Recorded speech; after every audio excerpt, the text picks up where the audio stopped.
Made by Lenin, unmade by Putin? Big think. Soviet Ukraine is the result of the Bolsheviks' policy and can be rightfully called Vladimir Lenin's Ukraine, said Vladimir Putin in an hour-long speech on Monday. In that speech, the Russian president announced that he would recognize the independence of the Donetsk and Luhansk People's Republics, two pro-Russian rebel regions in the east of Ukraine. On Thursday, he invaded. It's not just Lenin's fault. So, is one Vladimir merely righting the wrong perpetrated by another Vladimir a century earlier? Not so fast. It's not just Lenin's fault.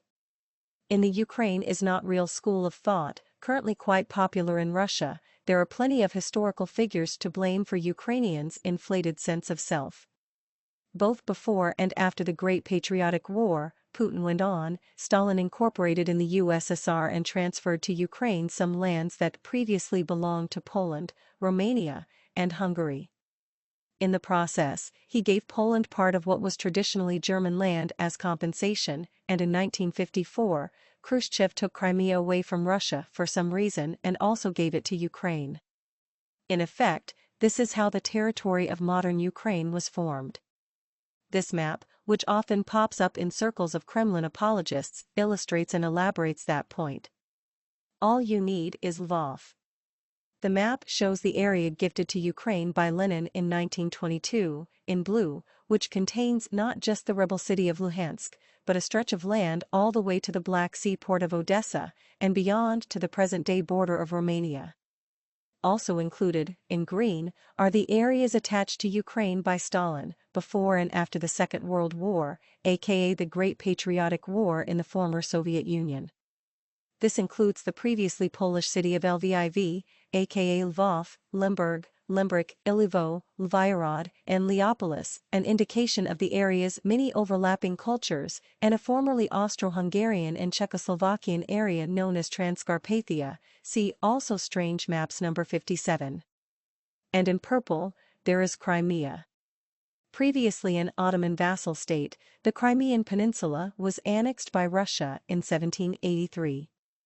It remained part of Russia until Khrushchev transferred it from the Russian to the Ukrainian Soviet Republic in 1954.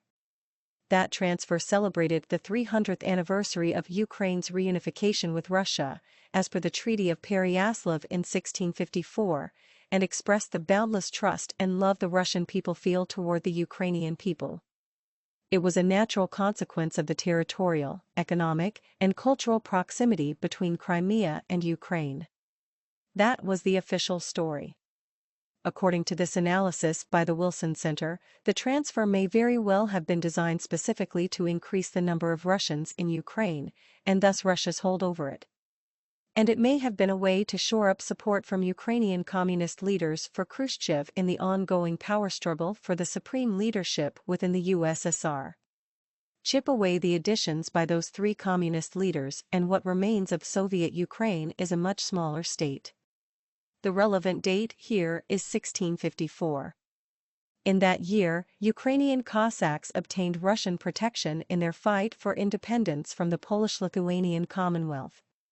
The yellow area was added to the now Russian client state of Ukraine following the aforementioned Treaty of Pereyaslav.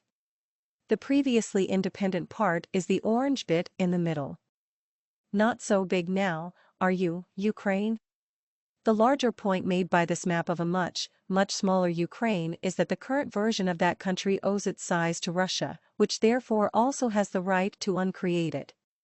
The best neighbor is a small neighbor.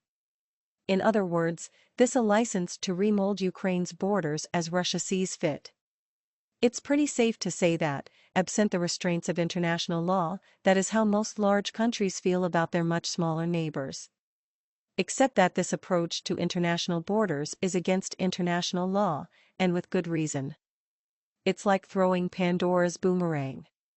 Immediately following Putin's speech, the internet resonated with claims that the Mongols wanted their empire back, which at its height included much of Russia, and with questions when Putin would be handing Kaliningrad, once the Prussian city of Königsberg, see also Strange Maps number 536, back to Germany.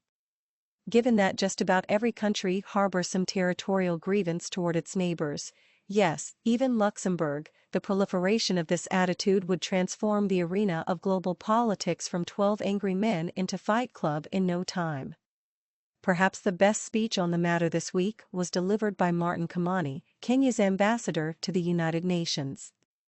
Hailing from a continent whose borderlines were almost entirely drawn by European colonizers, he knows a thing or two about the historic iniquity of the unwanted legacy of empire.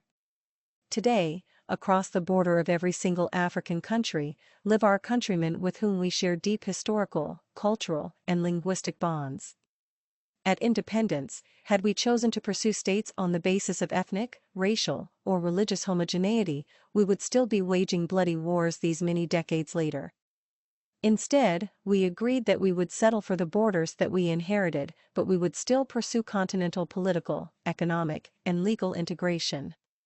Rather than form nations that looked ever backward into history with a dangerous nostalgia, we chose to look forward to a greatness none of our many nations and peoples had ever known. Make Ukraine greater again. If all of that sounds a bit too come by for Putin, there is a more Machiavellian motive for not dismembering Leninist Ukraine. Just spool back to Khrushchev's 1954 donation to Ukraine of Crimea, which already back then was inhabited by a clear majority of Russians. If one of the unspoken reasons for that transfer was to tilt Ukraine closer to Russia, then Russia's 2014 re-annexation of the peninsula had the opposite effect. Detaching Donetsk, Luhansk, and soon perhaps other Russophone and Russophile regions from Ukraine will create a geopolitical paradox for Russia. The more of Ukraine Russia absorbs, the smaller the chance of what remains of Ukraine ever being Moscow-friendly again. In short, a smaller Ukraine is a more pro-Western Ukraine. If Putin wants his largest Slavic neighbor to be simpatico with its geopolitical aims, perhaps he should take a page out of Lenin's playbook and make Ukraine greater again. Strange Maps number 1135. Got a strange map? Let me know.